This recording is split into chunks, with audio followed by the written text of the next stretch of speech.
Hey, welcome to Bang's Audio Reviews and the review of the Tri X HBB Kai IEM. I gotta tell a little story really quick, okay? So, God, about 20 years ago, I was at, I think it was Darien Lakes, and it's an amusement park if you haven't heard of it. It's like a Six Flags, kind of. Probably is a Six Flags now, but anyway, they had a booth. You go in the booth, you pick the song, and you sing it. And it's just the music, so it's just you singing. But you get to hear the vocals, so you can kind of like sing along. But they only record your voice.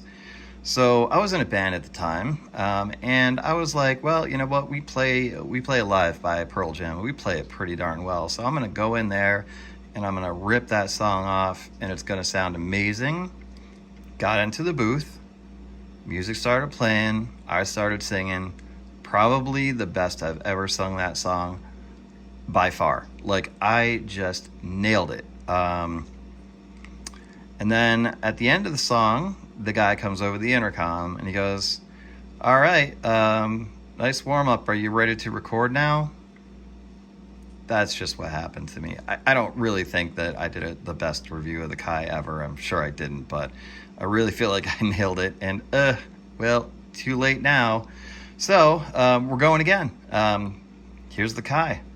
And I got some really nice things to say about it, so stick around. Here we go. Ready for the flip to the tripod? Tripod flip complete. Hi, welcome. Today's review is the Kai. I'm just really impressed with this. I gotta tell you. And, you know, it's in the more budget IEM range. No, it's not 20, but is it over 100? No, it's not over $100 either. It's kind of, I think, in what is starting to be and probably will be even more so coming up soon, that sweet spot. And that sweet spot lies between $50 and $100. There's just getting to be more and more available in that price range they're just sounding better and better. So this is a collab. It's a collab between HBB, Hawaii Bad Boy, and Tri. HBB being, you know, the channel Bad Guy Good Audio, which I highly recommend. Production value is just a smidge higher on that channel than here right now. But anyway, you could tell, like, you know, from what I've seen from him and what he's said on his reviews, a little bit into what his preferences are. And to me, listening to these, I think he kind of nailed it. Specs, real quick, 36 ohm impedance, sensitivity is 114 decibels, frequency response 20 hertz to 40 kilohertz, and the stock cable is, you know, oxygen-free copper, silver plated. So I like the stock cable. It's you know, supple enough. Not super tangly, sounds great, goes nicely with the IEMs themselves. These guys are pretty, gold, little blue tint on the cap there. Really just a nicely put together IEM. They look a lot more expensive than they are. And even though they're light, they don't feel cheap in any way, shape, or form. So definitely an A on the presentation. Comes with a nice, I don't know if it's leather or not, but it kind of feels like it's leather. Really nice case. Stock tips, wide bore and regular, small, medium, large of each. A cleaning cloth and your standard paperwork. Nice Kai card, warranty, instructions, etc. Very basic. I'm actually, and I say that in the nicest way, like the most complimentary way possible. It's nice to not have a gigantic box for an IEM for a change. I really appreciate the fact that there's less packaging here. Yeah, it's not as much of a wow presentation when you open it, but when it comes down to it, you know, everything you need is in the box, and the box isn't any bigger than what it needs to be. So it's a really nice job on that too. As far as sound goes, I've spent just a few days with them. but I spent significant time during a couple of those days. I'm talking hours of doing the dreaded cleaning and vacuuming and all of that kind of stuff.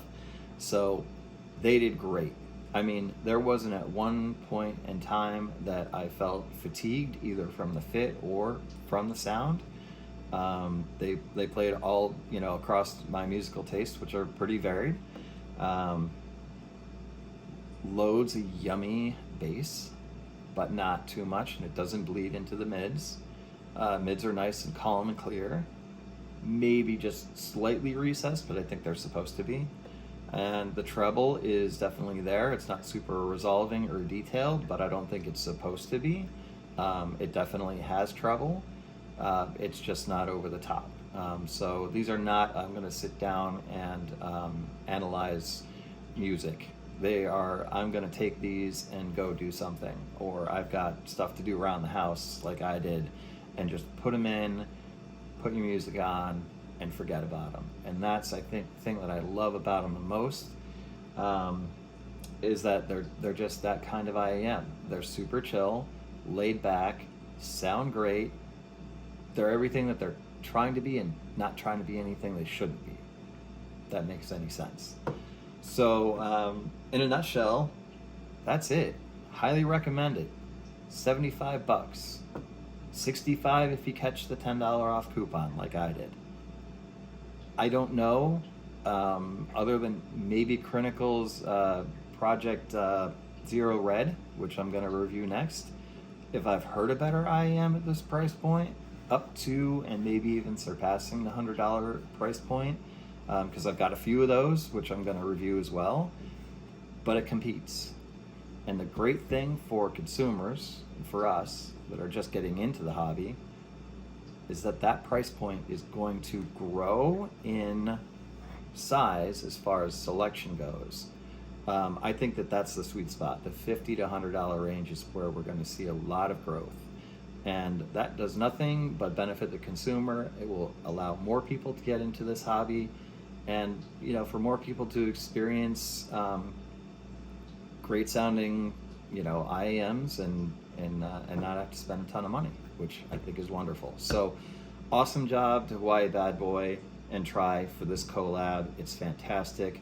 I got nothing else to say except peace to the people of Hawaii, Maui, and Lahaina. My thoughts are with you. Be well. Peace.